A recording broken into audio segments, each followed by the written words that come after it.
क्या हुआ कि पहली बार हमने जब नशा लिया तो हमें बड़ा सुखद एहसास हुआ, बड़ा आनंद आया, है ना, दिमाग हवा में उड़ा। तब इसी डोपामाइन ने, है ना, फिर रसायन छोड़ा, क्या हमें एक प्रेरणा दी दोबारा से नशा करने की, है ना। दोबारा किया, तिबारा किया, है ना, करते चले गए। एक वक्त वो आया कि मात्रा बढ़ती चली गई, मात्रा भी बढ़ती चली गई एडिक्शन की, और समय भी बढ़ता चला गया। अब यार ये समझ लीजिए ब्रेड है ना, मैं इसके ऊपर दूसरी ब्रेड रखूं, क्या होगा? डबल हो जाएगी ना। इसके ऊपर 2 और रख दूं तो क्या होगा? रखता चला जाऊं तो क्या होगा?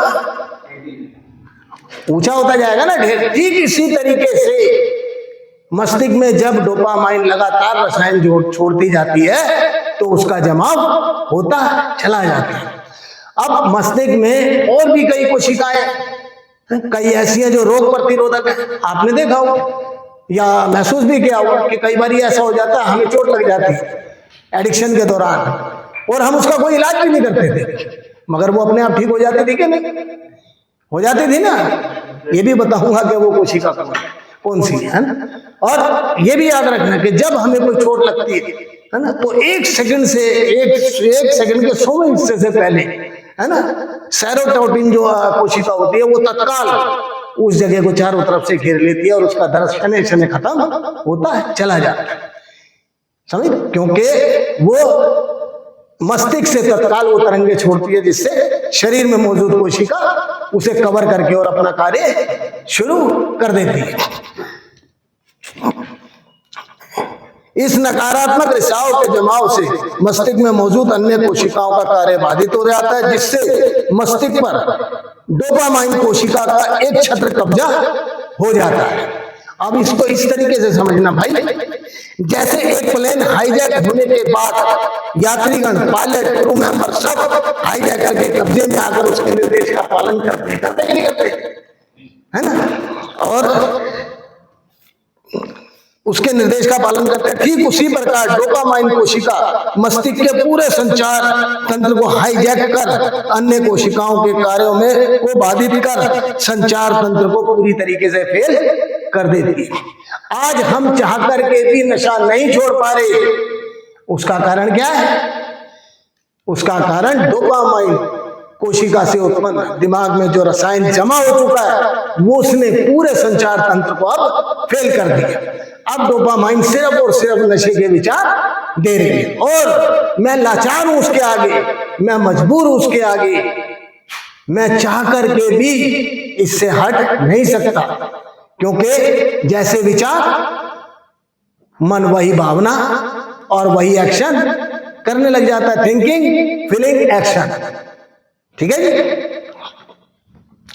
अब डोपामाइन कोशिका मस्तिष्क में बार बार नशा और मानव व्यवहार में शामिल अन्य क्रियाओं को दोहराते रहने पर मजबूर कर देती है, क्योंकि एडिक्शन सिर्फ नशा करना नहीं है, एडिक्शन है और भी है जो मानव व्यवहारों में शामिल होती है। ऐसी क्रियाएं जिन्हें व्यक्ति ना चाहते हुए भी बार बार दोहराता है उसे मेडिकल साइंस OCD यानी ऑब्सेसिव कंपल्सिव डिसऑर्डर की बीमारी का नाम देते हैं। एक कार्य को जब हम बार बार ना चाहते हुए करते हैं तो मेडिकल साइंस कहती है कि ये ऑब्सेसिव कंपल्सिव डिसऑर्डर नाम की बीमारी है जो हमारे दिमाग में है, और उस कोशिका के दायरे में आकर यानी डोपामाइन के दायरे में आकर शरीर वो क्रिया बार बार करता है, क्योंकि मन जब ये तरंगे देती है तो मन हमारे को एक्शन करने पे मजबूर कर देता है। इसके मैं आपको उदाहरण दे रहा हूं,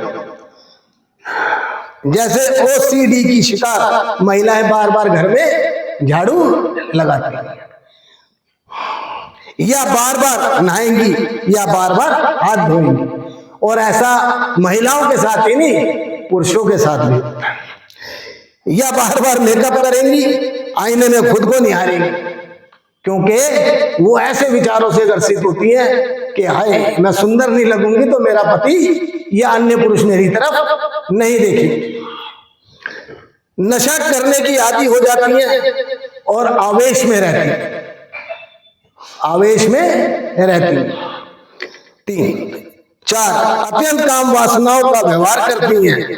अन्य ऐसे और भी कई उदाहरण दिए जा सकते हैं। ओसीडी यानी ऑब्सेसिव कंपल्सिव डिसऑर्डर का शिकार पुरुष वर्ग। प्रथम बार नशा लेने के बाद जब डोपामाइन कोशिका उक्त व्यक्ति को नशे से प्राप्त सुखद अनुभूति का एहसास करवाते हुए उसे बार बार नशा लेने की प्रेरणा देती है तथा विचारों के रसायन से प्रभावित व्यक्ति नशा इस्तेमाल करने के व्यवहार को बार बार दोहराता चला जाता है। फिर मस्तिष्क में डोपामाइन कोशिका से उत्पन्न रसायन मस्तिष्क पर कब्जा कर लेता है। तब उक्त व्यक्ति लाचार हो जाता है, मजबूर हो जाता है तथा अपनी तबाही, बर्बादी तथा नशों के कारण सामाजिक जीवन में अपमान, जिल्लत महसूस करने के बाद भी स्वयं को रोक नहीं पाता है, क्योंकि मस्तिष्क व मन पर उसका नियंत्रण समाप्त हो चुका होता है। अब पूरा शरीर कहां से क्रियाशील होता है?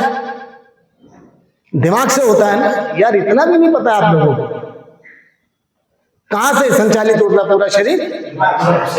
अब जब दिमाग पे किसी एक कोशिका ने पूरी तरीके से कब्जा कर लिया, पूरे संचार तंत्र को बाधित कर दिया, किसी कोशिका को अपना कार्य नहीं करने दे रही, क्योंकि उससे निकलता हुआ रसायन जो पूरी तरीके से नेगेटिव है यानी जहरीला है और जिसने पूरी तरीके से मस्तिष्क को कवर कर लिया है, तो अब जो मजा उसे पहली बार आया था वही मजा लेने के लिए वो बार बार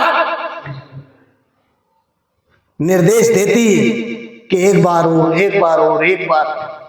और धीरे धीरे जब इस पे लगातार व्यक्ति बढ़ता चला जाता है तो वो भावनाएं भी समाप्त हो जाती है। अब वो व्यक्ति को क्या भावनाएं देती है? डर की,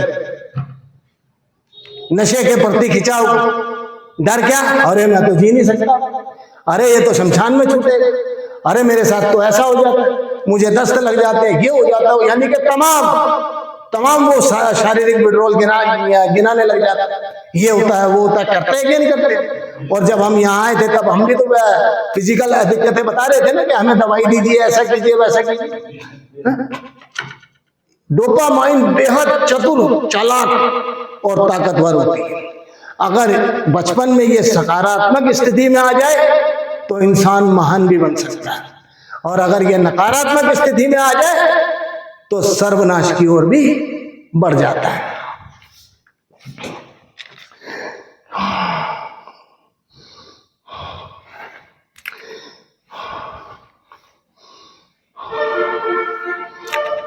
मजबूर हो जाता है तथा अपनी बर्बादी, तबाही तथा नशों के कारण सामाजिक जीवन में अपमान, जिल्लत महसूस करने के बाद भी स्वयं को नहीं रोक पाता, क्योंकि मस्तिष्क व मन से उसका नियंत्रण समाप्त हो चुका होता है।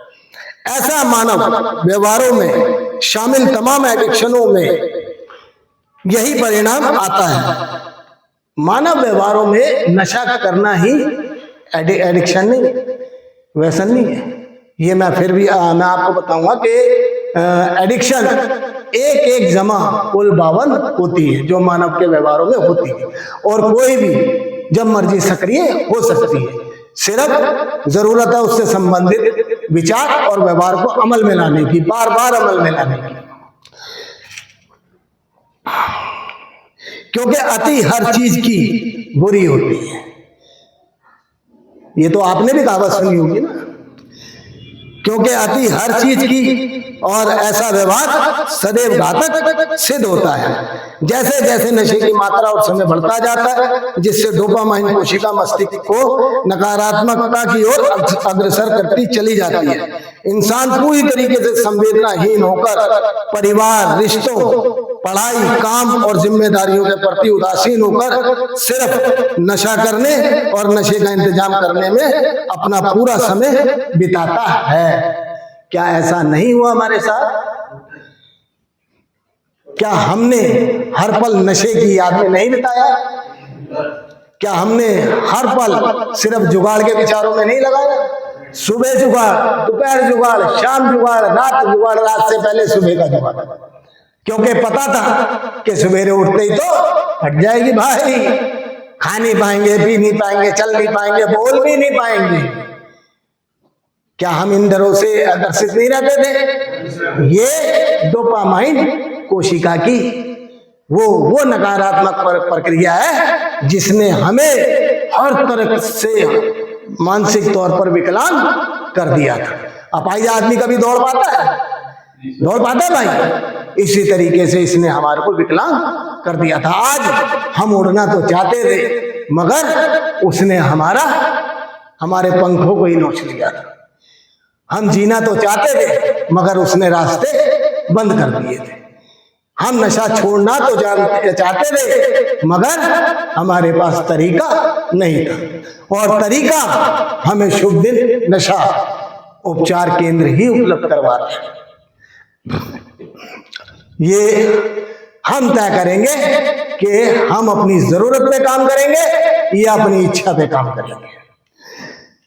व्यसन के अन्य कुछ उदाहरण, अब मैं इसी से संबंधित आपको बता रहा हूं कि और एडिक्शन में भी क्या क्या होता है ना, और ऐसे सैकड़ों उदाहरण और आ जाएंगे मिलते जुलते।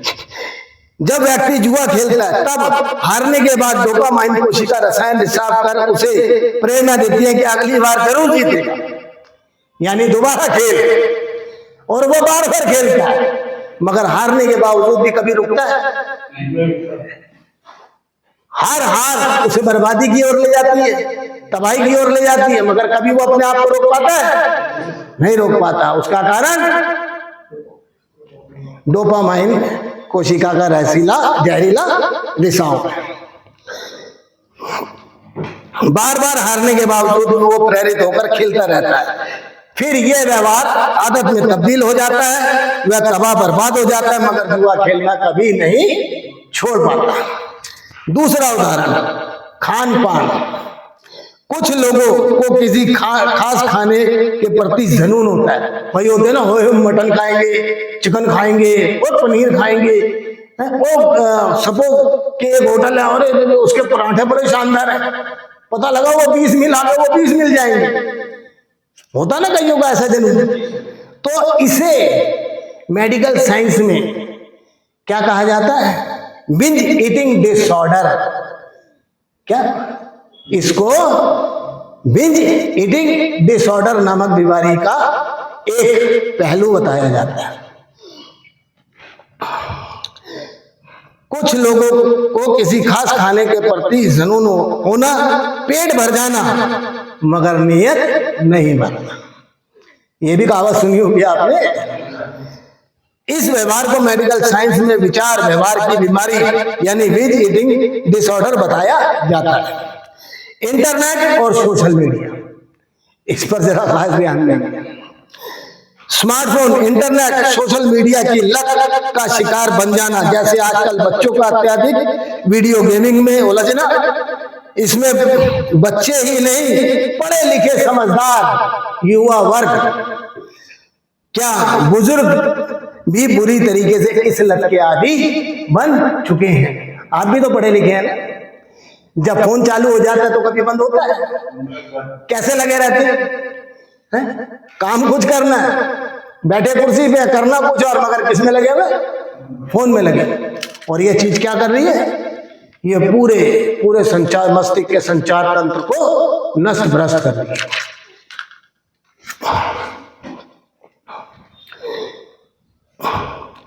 चार, काम वासना की अधिकता। जब डोपामाइन है ना जहरीला रसायन छोड़ती है तब काम वासना क्या होती है कि दूसरों के प्रति आकर्षित होना, उनके प्रति बुरे विचार लाना, उन्हें गंदी निगाहों से ताकना, और वहां पर ऐसा व्यक्ति रिश्तों की परवाह भी नहीं करता, चाहे वो भांजी हो, भतीजी, यानी कुछ भी और कुछ भी, उसकी सोच नकारात्मक रहती है। 5, यौन गतिविधियों या पोर्नोग्राफी का अत्यधिक उपभोग।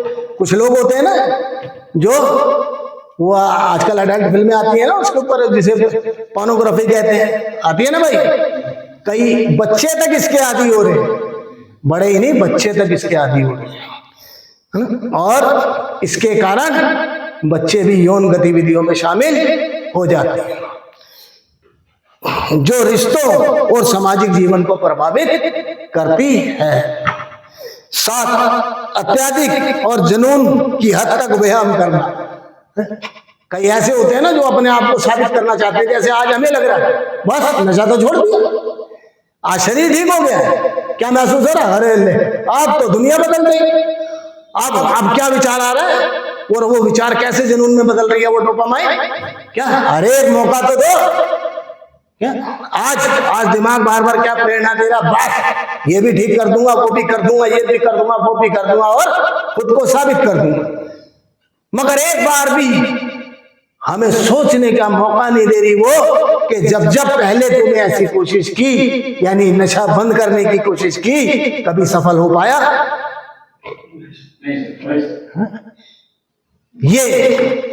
ये बुद्धिहीनता कहां से प्रकट हो रही है? उसी कोशिका के कारण, क्योंकि वो ना सोचने दे रही, ना सुनकर भी समझने दे रही। आगे बढ़ेंगे। 8, जरूरत ना होने पर भी शॉपिंग करना, दिखावे की जिंदगी जीना, स्वयं को श्रेष्ठ साबित करने का प्रयास करना, है ना। कुछ लोग होते हैं ना जो अमीरी का दिखावा करते हैं, ना ये ना वो, यहाँ पे भी है। अरे ले, मुझे तो पूरा प्रोग्राम पता है, तुझे क्या पता है? क्या करते हैं वो? दूसरों से खुद को श्रेष्ठ साबित करने का प्रयास करते हैं, और यही उनकी सबसे बड़ी मूर्खता होती है। क्योंकि दोस्तों याद रखना, गिनती हमेशा 0 से शुरू होती है। जहां पर पहले ही कुछ लिखा हो, वहां पर आप कुछ भी नहीं लिख सकते। जिसे पता है वो ही लापता है। कुछ पाने के लिए कुछ खोना पड़ता है। खोना क्या है? अहंकार, वो अहम जिसने वहम पैदा कर दिया है कि आई एम परफेक्ट। परफेक्ट कोई नहीं होता दोस्तों, परफेक्ट तो वो सर्वशक्तिमान ईश्वर है, बाकी कोई परफेक्ट नहीं है। इसलिए कभी ये भाव अपने अंदर या इन शब्दों का कभी उपयोग ना करो कि मैं परफेक्ट हूं, क्योंकि ये चीज आपको भ्रम में डाल देगी। क्योंकि जैसे ही इन शब्दों को अवचेतन मन ग्रहण कर लेगा, और तो वही आपको मन के अंदर वही भावनाएं पैदा करनी शुरू कर देगा। 9, ऐसे रिश्ते में रहना, यानी कि रिलेशनशिप, सुना होगा ना आपने भी, जो हानिकारक। अब सोचने वाली बात है कि मैं 50 कहूं और मैं 20 साल की लड़की के साथ रिलेशनशिप में रहूं तो क्या बनेगी? क्या मैं उसे संतुष्ट कर पाऊंगा? या मैं उसके जो भी शौक है उन्हें पूरे कर पाऊंगा? या एक 15 साल के बच्चे के साथ एक 30 साल की औरत रहने लगे तो क्या समाज स्वीकार करेगा? आजकल तो जातिवाद है कि नहीं है? ऊंच नीच है कि नहीं है? मेरा समाज तेरा समाज जुदा है कि नहीं है ये? क्योंकि आज का इंसान इंसानियत खो चुका है। आज का इंसान मानव धर्म को भूल चुका है। आज का इंसान सिर्फ मैं पर जी रहा है। और ये अहंकार तो रावण का भी निकाल था, हमारी तो बेसाती क्या है। जो हानिकारक है, जिसे समाज भी मान्यता नहीं देता। ऐसे रिश्ते, अगर एक पुरुष के साथ शादी करना चाहे तो, जिसे तो हमारे देश के सुप्रीम कोर्ट ने भी इनकार कर दिया था कि नहीं कर दिया था? तो क्या ऐसे रिश्तों को समाज मान्यता देगा? मगर डोपामाइन किस तरीके से बुद्धि को भ्रमित करती है कि हर कार्य को वो अपने ही तरीके से करना चाहता है। जैसे कि हम अपने परिवार को साबित करते थे, पागल हो तुम, मैं क्या करता हूं,